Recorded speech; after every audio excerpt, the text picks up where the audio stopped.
À Felice Bauer, Prague, 19 janvier 1913. À présent, ma pauvre chérie, quand je vais mal, je dis pauvre chérie, c'est ainsi que je préférerais me jeter en toi avec tout mon malheur, toi l'authentique pauvre chérie. Je suis fatiguée comme un poulet.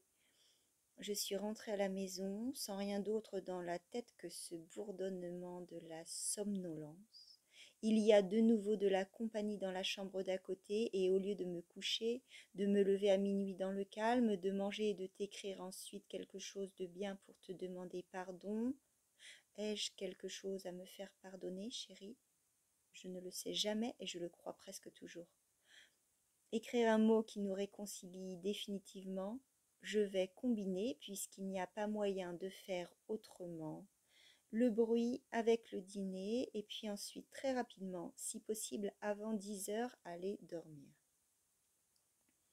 Ainsi, je me suis de nouveau réfugiée auprès de toi. À côté, ma sœur et ma cousine parlent toujours de leurs enfants. Ma mère et Otla interviennent de temps en temps. Mon père, mon beau-frère et le mari de la cousine jouent aux cartes. Il y a des éclats de rire, du persiflage, des cris et des cartes qu'on abat, parfois interrompus par mon père qui imite son petit-fils.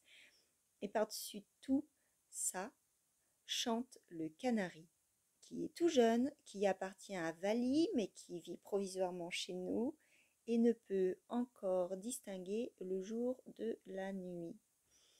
J'ai passé un mauvais dimanche, suis mécontent, et le vacarme d'à côté est une conclusion adéquate. Et demain, c'est de nouveau le bureau où j'ai eu samedi, à côté des désagréments habituels et incessants, quelques contrariétés particulières qui vont se poursuivre demain dès que je serai arrivée au bureau. Et d'ici à demain soir, c'est encore loin. Ma chérie, j'aimerais tant connaître des détails sur ton travail de bureau.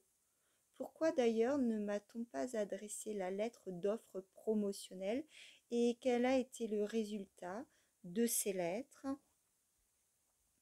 Que veut, par exemple, le contremaître qui vient te chercher dans les locaux de l'usine? À quel propos t'appelle-t-on au téléphone? Que te demandent les petites? Quelles sont les voies commerciales dont tu disposes? Qui est monsieur Arstin? Y aura-t-il déjà ce salon de photographe ouvert au public dans la Friedrichstraße? Sinon, quand vas-tu le faire installer? J'ai du reste encore une idée commerciale pour toi. Dans les hôtels, on devrait pouvoir disposer pour les clients, en plus d'un téléphone, d'un parlographe. Tu ne crois pas? Essaie de l'introduire. Comme je serais fière si ça réussissait. J'aurais alors 1000 autres idées. Et est-ce que ce n'est pas mon devoir, dès lors que j'ai le droit de m'asseoir dans ton bureau? Y a-t-il là quelque chose d'insolite si, après avoir pendant toute la journée appuyé ma tête sur ton épaule, j'avais le soir une petite idée commerciale, sans doute ridicule ou déjà mise en pratique depuis longtemps?